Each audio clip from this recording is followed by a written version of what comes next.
The Five Chinese Brothers by Claire Hutchet Bishop and Kurt Wiese. Here they are, Five Chinese Brothers.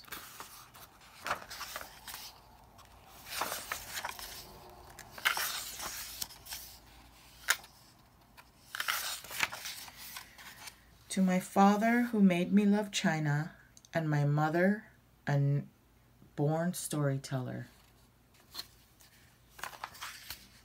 The Five Chinese Brothers. Once upon a time, there were 5 Chinese brothers, and they all looked exactly alike.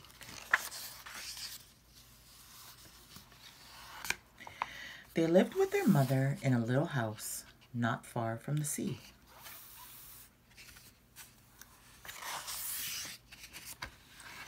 The first Chinese brother could swallow the sea.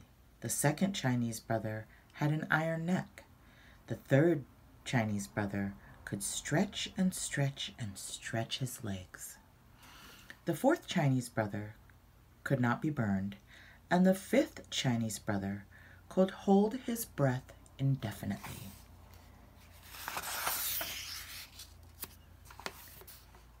Every morning, the first Chinese brother would go fishing, and whatever the weather, he would come back to the village with beautiful and rare fish, which he had caught and could sell at the market for a very good price.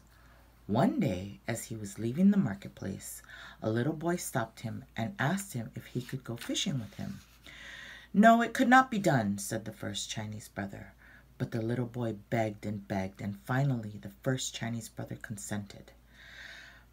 "Under one condition," he said, "and that is that you shall obey me promptly."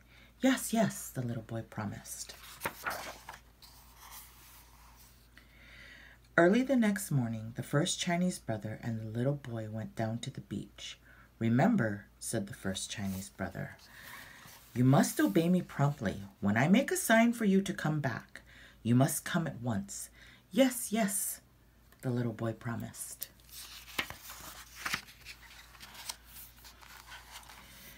Then the first Chinese brother swallowed the sea.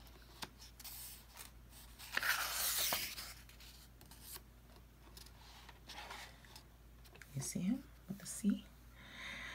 And all the fish were left high and dry at the bottom of the sea, and all the treasures of the sea lay uncovered. The little boy was delighted, and he ran here and there, stuffing his pockets with strange pebbles, extraordinary shells, and fantastic algae.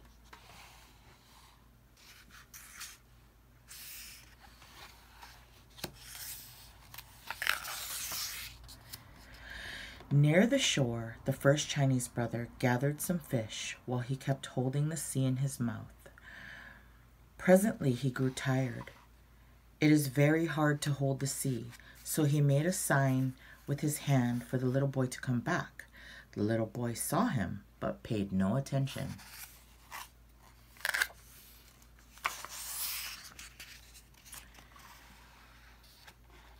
See the first Chinese brother struggling to hold the sea in his mouth?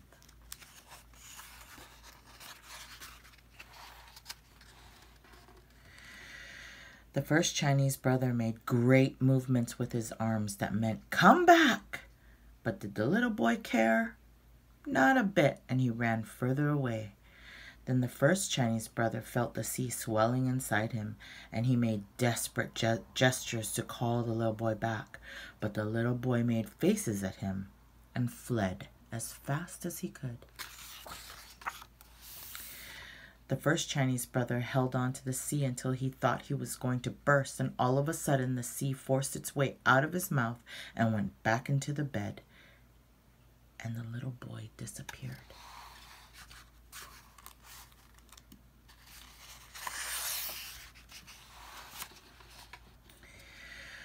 When the first Chinese brother returned to the village alone, he was arrested, put in prison, tried, and condemned to have his head cut off.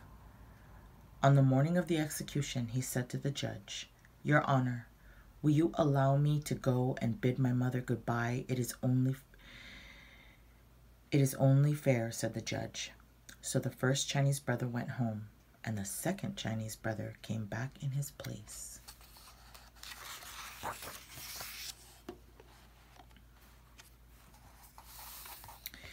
All the people were assembled on the village square to witness the execution.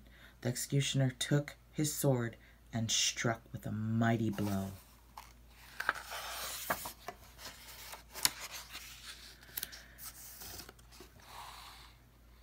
But the second Chinese brother got up and smiled. He was the one with the iron neck, and they simply could not cut his head off. Everybody was angry, and they decided that he should be drowned.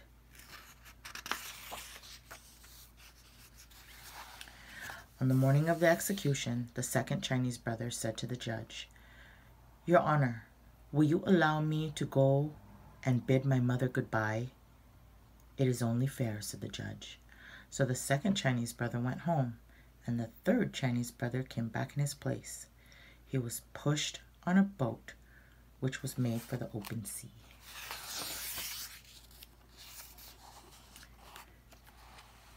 When they were far out on the ocean, the third Chinese brother was thrown overboard. Oh, what's happening? Let's see here.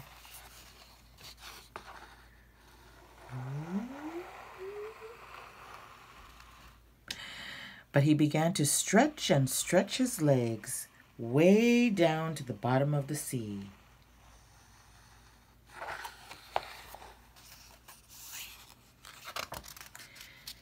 And all the time his face was smiling. His smiling face was bobbing up and down on the crest of the waves. He simply could not be drowned. Everybody was very angry, and they all decided that he should be burned.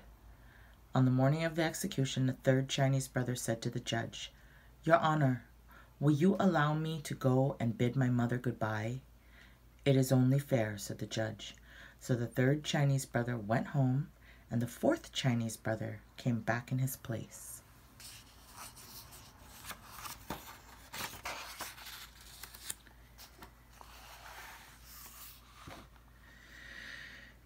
He was tied up to a stake. The fire was set to it, and all the people stood around watching it. In the midst of the flames, they heard him say, "This is quite pleasant. Bring some more wood." The people cried. The fire roared higher. "Now it is quite comfortable," said the fourth Chinese brother, for he was the one who could not be burned. Everybody was getting more and more angry every minute, and they all decided to smother him.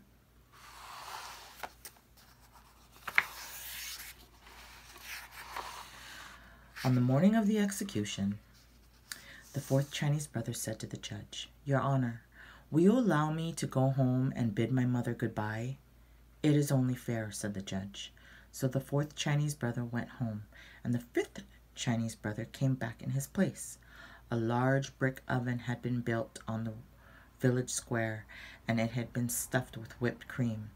The fifth Chinese brother was shoveled into the oven, right in the middle of the cream, and the door was shut tight, and everybody sat around and waited.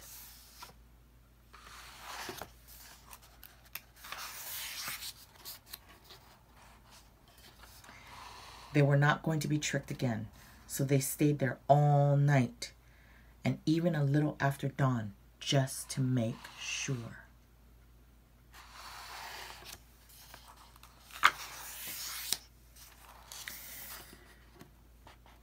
Then they opened the door and pulled him out. He shook himself and said, "My, that was a good sleep." Everybody stared open-mouthed and round-eyed, but the judge stepped forward and said, "We have tried to get rid of you in every possible way, and somehow it cannot be done. It must be that you are innocent." "Yes, yes," shouted all the people. So they let him go, and he went home.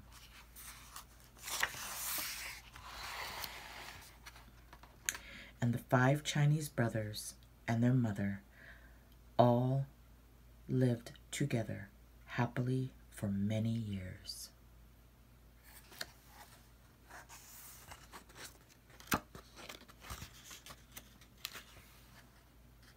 There you are. 5 Chinese Brothers. That was The 5 Chinese Brothers by Claire Hutchet Bishop and Kurt Wiese. Thanks for tuning in.